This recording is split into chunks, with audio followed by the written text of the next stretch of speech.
Eva Rock. Et je vous conseille un documentaire sur France 5 ce soir à 20h55 qui s'appelle Inceste, que justice soit faite. Alors il y a des chiffres qui effraient.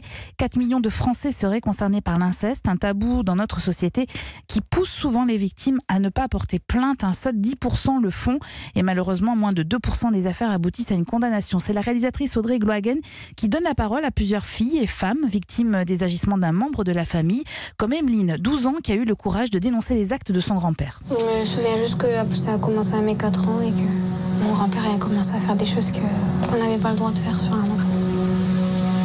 Quand je suis passée à la barre et qu'il m'avait demandé pardon, j'ai fait j'en veux pas de tes excuses, tu peux te les garder. Tes excuses pour moi c'est de la poussière à côté de moi, c'est rien.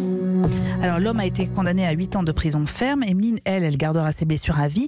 Une procédure judiciaire, vous le comprendrez, est souvent utile, voire nécessaire dans le processus de réparation, mais c'est aussi un long parcours du combattant. Maë, elle a porté plainte contre un homme de la famille pour des viols sur sa fille, une décision lourde de conséquences. C'est très très facile de rester dans le déni. On met un petit couvercle dessus, personne ne nous croit, on fait pas d'embrouille, on gêne personne, on choque pas la famille. Parce que c'est ça aussi qui est très dur, c'est qu'il y a toujours cette culpabilité de dire est-ce que j'ai raison, est-ce que j'ai raison de faire ça, est-ce que je suis pas méchante justement de dire la vérité et que ça va nuire à leur réputation et tout ça. Et même quand moi j'ai peur, que je doute, que je suis terrorisée, que je me dis j'y arriverai jamais, j'en ai marre, j'en peux plus, c'est épuisant, aidez-moi.